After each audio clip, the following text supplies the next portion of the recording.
According to the National Center for Drug Abuse, over 165 million Americans ages 12 and up are currently abusing drugs or alcohol. Of those 165 million Americans, there is a mom, dad, sister, brother, wife, husband, son, daughter, or grandparent praying and pleading that they would stop. Addiction is a subject most people don't like to talk about and is kept behind closed doors. But the Finding Hope podcast will bring light to the subject and give families that are living in shame, guilt, hopelessness, fear, worry, and anger tools and education to find strength, peace, happiness, joy, and hope. Hello, I'm Amy LaRue, Finding Hope Coordinator for Hope is Alive Ministries and your host for this Finding Hope podcast. At Hope is Alive, our mission is to radically change the lives of drug addicts, alcoholics, and those who love them. We do this through our intentional next level sober living homes and faith-based support groups for the loved ones of addicts called Finding Hope. Thank you for joining us today. Just a reminder, our Finding Hope retreats have hit the road this year, and we only have a couple more retreats available for you to attend. So be sure to register so you don't miss your chance at attending one. For details and registration, you can go to fhretreat.com.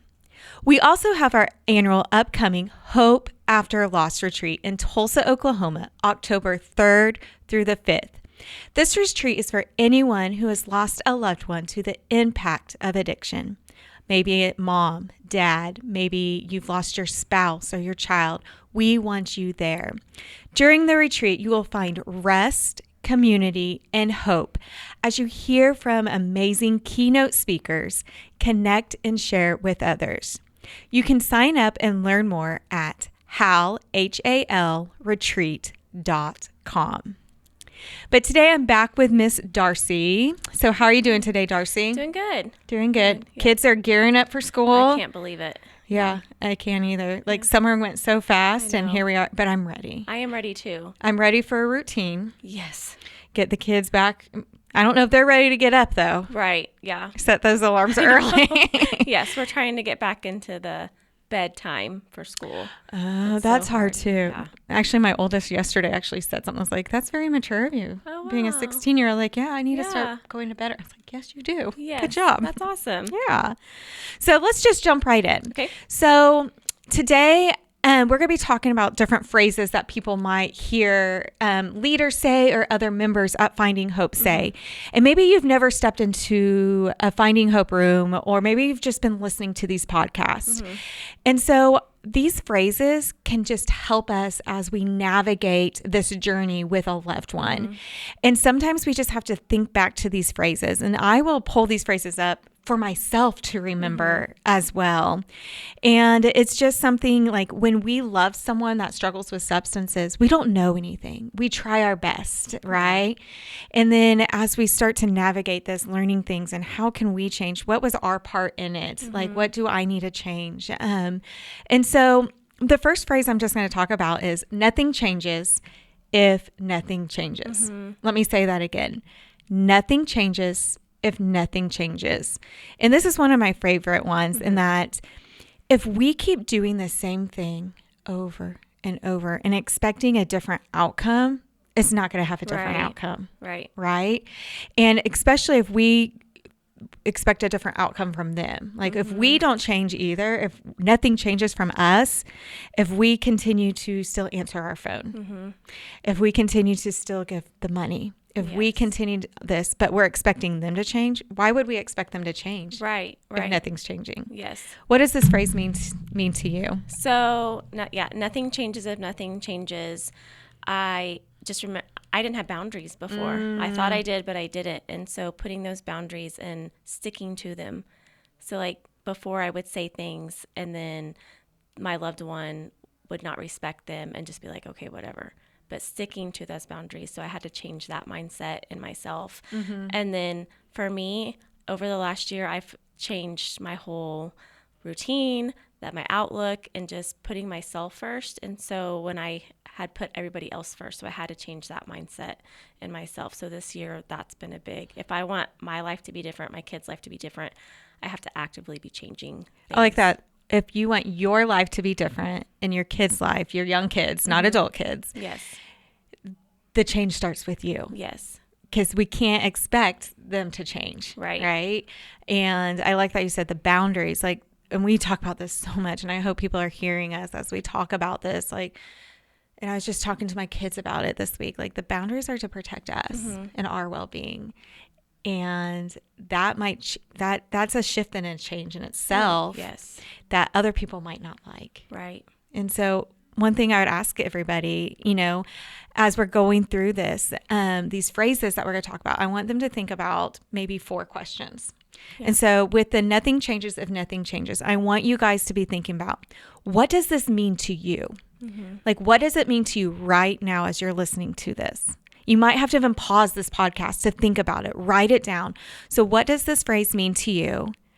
How does this phrase challenge you? Mm-hmm. And it should challenge you. Oh, yeah. Like if we're on this road to our own recovery and to learning, and that we're sick of being in this chaos, some of this stuff is going to be challenging for us. And so how does this challenge you?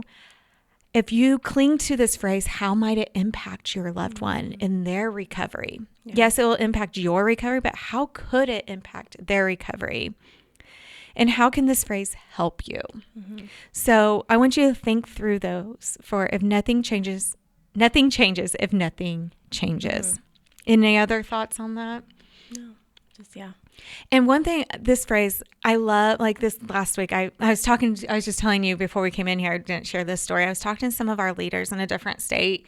We don't get to see them very often, but I had the honor and privilege to talk to them yesterday for a little bit.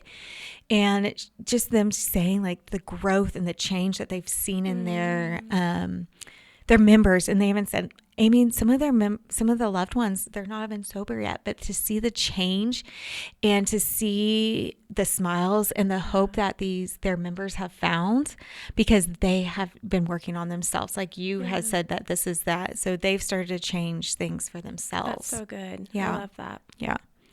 Another phrase, and it's kind of a 2-1, so I'm just going to throw out both. Actually, I'm going to say the second one. That one I like better a little bit. They, talking about our loved ones, have to want recovery more than you want it for them. Yes. Let me say that again. They have to want recovery more than you want it for them. Yes. What does that mean, Darcie? So for so long, I mean, just as a daughter of an addict too, wanted my mom to get sober and thought of, why can't she love us enough to get sober? Then I had her first grandchild. Why can't she love and want to be there for her first grandchild and get sober? And it's because she did, yes, she wanted it, but she didn't want it at the same time. Yeah. And so I wanted it more for her. And me wanting it was not going to change anything for her. She had to want it. She had to want that radical life change, that healing, that freedom from it. And I could not want it for her to get. I was never going to change that for her. Me begging, pleading, asking all the questions, she had to want it. That's so good. And, part of it, the phrase I didn't say that kind of goes along with it, is if love were enough to change their behavior, then no one would be an addict, right? Yeah.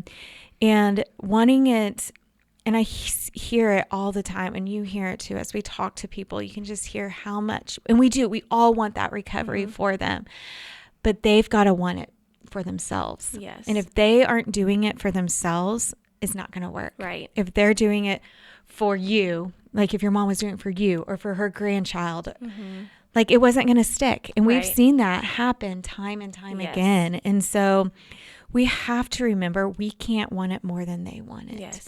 And we can't, too many times when we want it more than them, we start to manipulate it. Yeah. And I think we forget that we try to manipulate too. And we don't mean to. Like we honestly, we're trying our best, and we don't understand that that's what we're doing. But when we sit back and look back at it, that's sometimes what we end up doing. And we're calling all the places. We're taking them. We're using too much of our energy, our time, our money, our resources to try to get them into recovery while they're just out there using and could care less. Yes. Yeah. And that is showing like we want it more than them. Why are we working harder than they are working for it? Yeah. I think it also goes to when we're wanting it more than them, whatever path they're taking in their recovery, we make that our God of the recovery. Yeah. And like, oh, that's going to save them. Oh, that's going to make them stay sober. But it's literally them every day making that decision to want their recovery, not the program that they're working, not the people they have in their life, them daily surrendering and working it themselves, not whatever program. Programs are great and they help them, yes. Absolutely. But we make, like, I know I did with my kid's dad, was like, oh, that's going to keep him sober. Yep. Yeah. And it doesn't. Like, they have to want it daily. Absolutely. Absolutely. Okay. So we're going to move on. So make sure you're answering those questions about what does that phrase mean to you? How does this phrase challenge you? How would this phrase impact your loved one? And how can this phrase help you? And I think one thing we've also talked about, another phrase we'd like to say is the addict and the person that God created them are two different. And so let me say that again. The addict and the person who God created them are two different people. We have to remember that when addiction comes over them, covers them, that's not the same person. Right. They're still there, but we have to remember like they are two separate people. And Yes. I have to tell people a lot, like we have to say, sometimes you might even have to use the word the alcoholic. And so my husband, is two different people when the alcohol takes over and consumes his life versus when he's not consumed by the alcohol, right? Yeah. And being able to separate. And that's where that comes to when we talk about detaching. And I know there's people that like that phrase and do not. But when we talk about detaching, we're not detaching from them. We're detaching from the addiction. Yes. And the chaos. Their behaviors. Yes. Their behaviors. And so that's why we have to remember, like, they are two different people. Yeah. And those two different people are treating you different. Yes. As well. Yes. And so when you're setting these boundaries, it's setting for your own protection from the addiction that's consumed them. Yeah. What other thoughts do you have on this? I was actually talking to a mom yesterday on the phone, and she was telling me that this is not who I raised. Every time. Yes. Every time. They're better than, like. Yes. Yep. Yes. And I was like, you're right. This is not the person. Like, they are two different people in their addiction to who the person you raised or the person you fell in love with. And I just told her, when you set those boundaries, like you were saying, that addiction person is going to be like roaring mad. But as soon as he finally decides himself to be sober, he's actually going to thank you. Absolutely. And so just reminding her, like, in the moment, he's going to be mad because that's not the person that you raised. But then when he gets sober, he will thank you. And just reminding them, like, when you set those boundaries, they're going to be raging mad, say all the things. So make sure you protect your heart. But then once they get sober, that other person comes back and they're like, thank you so much. Like, that saved me. Absolutely. Yeah. And it's hard. It's like knowing, and that's where I think that's part of, I'm kind of going off script here. Like you talking about that, that's where all this shame and guilt come in because there's so much judgment out there. Yeah. And it's like, and it's coming from the world, right? Judging, you must be a terrible mom, or you put that thoughts in your brain, and you want everyone to know that they're not that person. Right. And we know it. Yes. And so like, if you're struggling with that, like what Darcie was just saying with that mom, that they're more than this, that's not who they are. We know that they're amazing men and women. Yes. Right? That have just been consumed by this disease, this awful disease. Get to Finding Hope because people know and understand that and have that compassion. Goes back to our motto we end this with every week is you're not alone. Right. People understand that they're two different people, just like this. The addict and the person are two different. And to remember that, and to remember as you're setting these boundaries, as you're stopping enabling, as you're stepping out of that codependency, that fixing, is you're stepping away not from the person, but from the addiction. And maybe those are the words you need to say to yourself. This is the addiction I'm stepping away from, not their name. Yeah, that's really good. Yeah, that's good. And so speaking of that, another thing that we talk about, or a phrase that people talk about at Finding Hope, is keeping them comfortable in their addiction is actually helping them to stay active in their addiction longer. Yeah. That's a big one. Let me say that again. Keeping them comfortable in their addictions. We're keeping them comfortable. Think about what makes you comfortable, right? A comfortable bed, a nice warm shower, warm food, right? A meal. As you're keeping them comfortable in their addiction, it's helping them stay active in their addiction. Ooh, that's a hard one to hear. Really hard. Yeah. One, it's like, but I can't put them on the streets. And I tell people, like, I can't tell you what to do or what not to do. We can't be resentful though with that. We can't get angry when they continue to show up at 1 a.m. or never show up or don't answer the text or all of that. So I think my challenge to you guys that are listening, like, what are you keeping them comfortable in right now? What is that one thing? And I know it's hard. And it is. 100%. Like, we've been on this journey. You've been on it longer than I have, but like, it's hard because we don't want to see them struggle. We don't want to think about them not having a warm shower or not having a warm bed or when it's raining outside or all of that, but ultimately, as we're keeping them comfortable, they have no reason to get sober. Right. Like, why would they? Right. They're not getting the consequences of their actions and their behavior. Absolutely. Absolutely. And, it's hard. It is hard. It is. And my heart goes out and I hate it. And so it's like, what's that one thing we talk about that we can change? What's that one thing? Maybe you have 5 things you're helping keep them comfortable in their addiction. Yeah. And that maybe that's not, you're like, Amy, I'm not keeping them comfortable. Well, what are you doing to keep them comfortable? You know? And so thinking through that in this, and if you weren't keeping them comfortable, how could that impact them? Yeah. In their recovery? Yes. Yeah. Yes, it could impact them that they might have to sleep on the ground, right? But eventually they'll get sick and tired of doing that. Yes. And so what could happen? Yeah. What other thoughts do you have on that? That's just, it's a really hard one. Like, I can think of all the ways. It also goes back into enabling a little bit. And absolutely, it's so hard as the loved one to not want to rescue, not want to say, especially in the depths of my kid's dad's addiction before he went to treatment.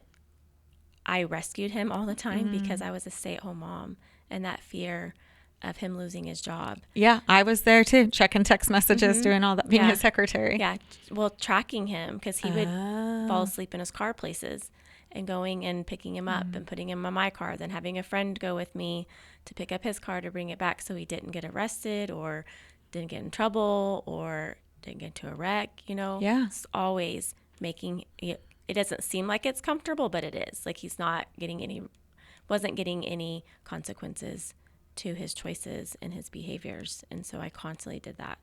When I think back, like, just this week, I talk about my kids, right? And we've all not all, but a lot of you that have had kids, or your loved one, maybe they're an adult kid. Think back when they were a kid, right? I had to have a consequence with my son this week. And I took away devices. He was not allowed to have a device, whether that was his tablet, whether that was his Nintendo Switch or TV. That was a consequence to his behavior. And I'm hopeful that he's learned from it, and if not, he'll have that consequence again. Yes. And that's the same thing as adults. Yes, their consequences might be bigger, but they're also adults. Yes. Right. And so thinking through that, like, it's a consequence. Like, we are keeping them away from their consequence, from feeling it. Yes. Yeah, right. Right. From feeling the hardness of it. Right. It's like, oh, I can't imagine them sleeping in jail. Yeah. Well, maybe that's what it takes. Yes. Yeah. We don't know. Absolutely. Yeah. That's good. So it's hard. It's so hard. Yeah. Yeah. And I think through all this, another thing we talk about is Satan attacks where we are weakest.